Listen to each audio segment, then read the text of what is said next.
Shalom saudara yang terkasih di dalam Tuhan Yesus Kristus.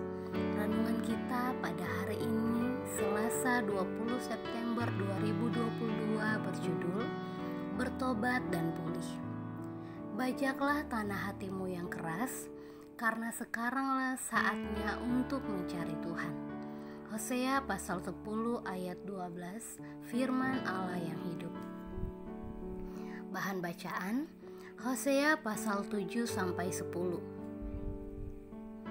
Hosea adalah nabi Tuhan yang aktif di kerajaan Israel pada tahun 755 sampai 714 sebelum Masehi.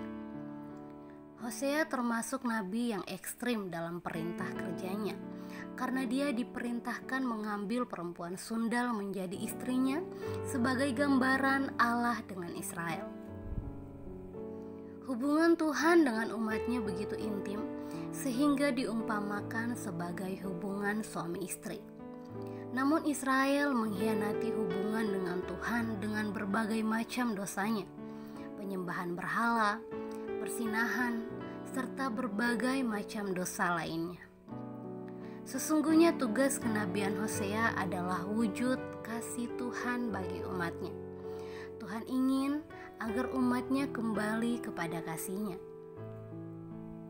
Beberapa catatan mengenai pemulihan dari dosa. Pertama, setiap dosa dapat dihapuskan oleh Tuhan, namun setiap dosa memiliki konsekuensinya. Hosea pasal 7 ayat 2. Sekarang pun perbuatan-perbuatan mereka mengepung mereka, semuanya ada di hadapan wajahku. Hosea pasal 8 ayat 7. Sebab mereka menabur angin, maka mereka akan menuai puting beliung. Yang kedua, tahap awal dari pemulihan adalah pengakuan dosa.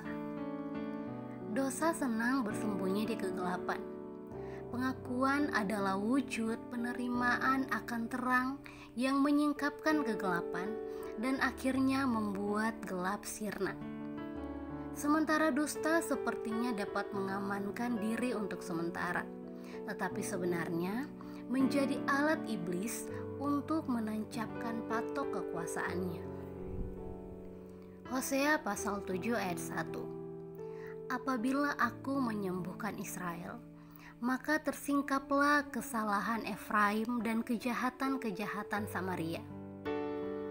Hosea pasal 7 ayat 13. Mereka memberontak terhadap aku. Aku ini mau menebus mereka, tetapi mereka berdusta terhadap aku. 1 Yohanes pasal 1 ayat 8-9. Jika kita berkata bahwa kita tidak berbuat dosa, maka kita menipu diri kita sendiri dan kebenaran tidak ada di dalam kita. Jika kita mengaku dosa kita, maka Ia adalah setia dan adil, sehingga Ia akan mengampuni segala dosa kita dan menyucikan kita dari segala kejahatan. Yang ketiga, pertobatan sejati lahir dari hati.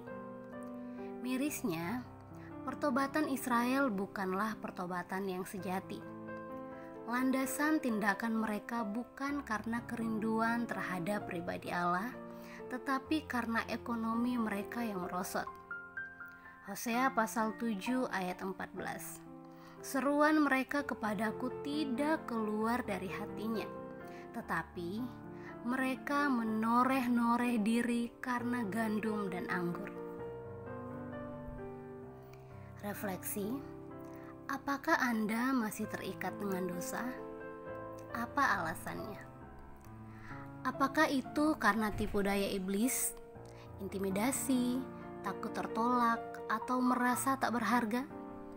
Segeralah bertindak selagi ada kesempatan. Tuhan sanggup pulihkan. Hosea pasal 10 ayat 12.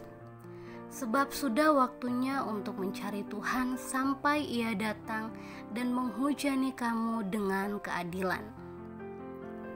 Power statement. Allah kita adalah Sang Pemulih dan Penyembuh.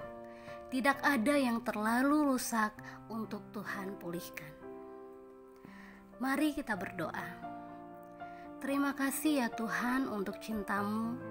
Dalam kehancuranku tidak ada yang layak atau cukup untuk dapat kuberikan kepadamu selain hatiku. Ini hatiku ya Tuhan, pulihkan dan sembuhkanlah aku. Amin. Demikian renungan hari ini. Tuhan Yesus memberkati.